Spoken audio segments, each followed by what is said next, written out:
रात भाई को वॉशरूम जाना था तो उसने मुझे बोला कि दीदी मेरे साथ चलो ना, अंधेरा है इसलिए मेरे को डर लगता है। मैं उसे लेकर चली गई और तभी मुझे माँ की आवाज़ सुनाई दी। वो बोल रही थी कि लगता है कोई अंदर वॉशरूम में है।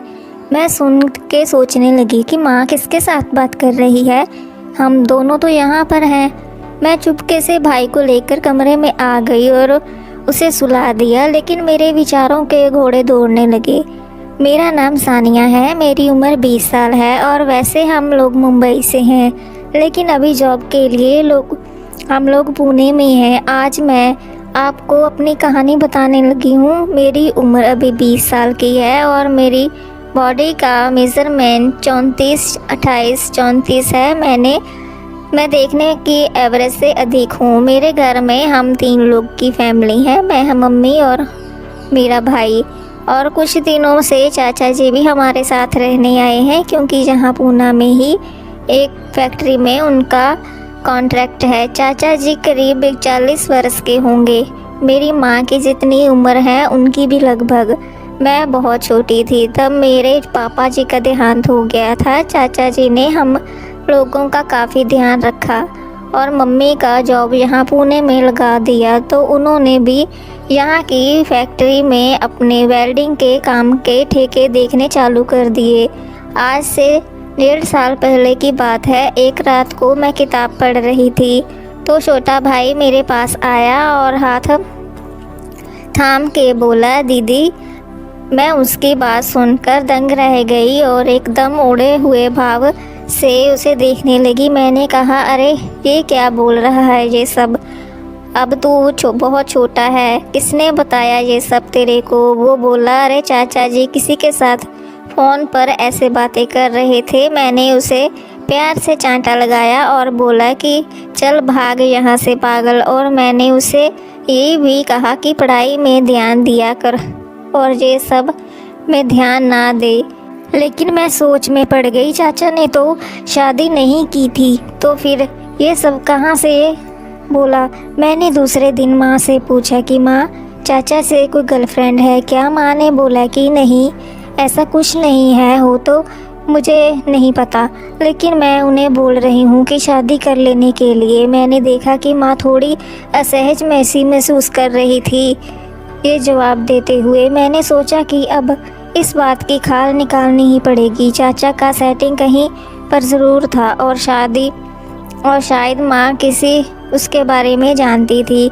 फिर कुछ समय निकाला और मैं बात को ऑलमोस्ट भूल ही गई थी। एक दिन मैं अपने भाई मेरे कमरे में सोए हुए थे और रात भाई को वॉशरूम जाना था, तो उसने मुझे बोला कि दीदी मेरे साथ चलो ना, अंधेरा है इसलिए मुझे डर लग रहा है। मैं उसे लेकर चली गई। तभी मुझे माँ की आवाज़ सुनाई दी और वो बोल रही थी कि लगता है कोई अंदर वॉशरूम में है। मैं सुन के सोचने लगी कि माँ किसके साथ बात कर रही है, हम दोनों तो यहाँ पर हैं। माँ चुपके से भाई को लेकर कमरे में गई और उसे सुला दिया, लेकिन मेरे विचारों के घोड़े दौड़ने शुरू हो गए। मैं सोचते सोचते ही उठी कि माँ के कमरे में पास गई।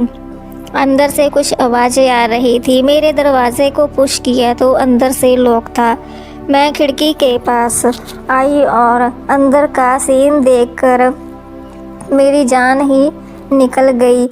मैंने जो देखा उसे देखते ही मेरे रोंगटे खड़े हो गए, क्योंकि माँ तो तभी मेरे मन में क्या हुआ कि मैं बेबाक अंदर दरवाजे को धक्का मार के बाहर से बोली, क्या हो रहा है यहाँ पर? मैंने ज़ोर से लात मार के दरवाजे को खोला। माँ ज़ोर से रोने लगी और बोली, बेटा आई एम सॉरी, हम दोनों को ये सब 5 साल से और तेरे पापा के जाने के बाद चाचा ही हमारा ध्यान रखते हैं, इसलिए मैं बहक गई थी, मुझे माफ़ कर दो। उनका रोना चालू ही था। मैंने आपको इतनी भी पड़ी थी तो शादी कर लेती आप, नहीं तो शादी करना नहीं था मेरे से, क्योंकि वो कहीं और भी है, किसी और के साथ। मैंने कहा, चलो सो जाओ, अब बहुत रात हो चुकी है, कल डिस्कस करते हैं। माँ, हाँ बेटा तू भी सो जा, मैं भी सो जाती हूँ, नहीं तो मैं अपने कमरे में नहीं जाऊंगी, आपके पास ही सोऊंगी। और ये कह के उसके पास ही लेट गई। माँ का रोना चालू था। मैंने कहा, आप चुप करो, अभी जो होना था हो चुका है। मैं जानती थी कि आप अपनी ज़रूरतों के लिए ये सब करना पड़ता है और मैं आप के ऊपर गुस्सा बिल्कुल भी नहीं हूँ। मेरी इस बात को सुन के माँ को राहत मिली।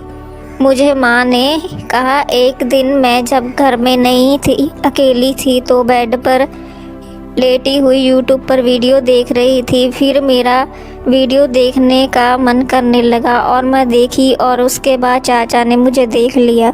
तब से ही रूम में माँ ने मुझे बैठाया और पीने को पानी दिया। उसके बाद मैं लेट गई। मुझे करीब नींद आने लगी। मुझे नहीं पता था कि सुबह हो गई है और मैं उठी 10 बजे थे। माँ मेरे लिए दूध लेकर आई और मुझे पीने के लिए दिया। माँ बोली, कैसा लग रहा है? तो मैंने मुस्कुरा कर बोला, बहुत अच्छा माँ। माँ मेरे पास बैठ गई और मैं ये जानकर बहुत हैरान हो गई थी। ये कहानी आपको कैसी लगी कमेंट्स में ज़रूर बताएं। चैनल पर नए हैं तो चैनल को सब्सक्राइब ज़रूर करें ताकि आने वाली वीडियोस का नोटिफिकेशन आपके पास सबसे पहले पहुंच सके। ये कहानी काल्पनिक है, इसका वास्तव जीवन से कोई भी संबंध नहीं है। अगर ये कहानी किसी के साथ मेल खाती है तो मात्र एक संयोग कहा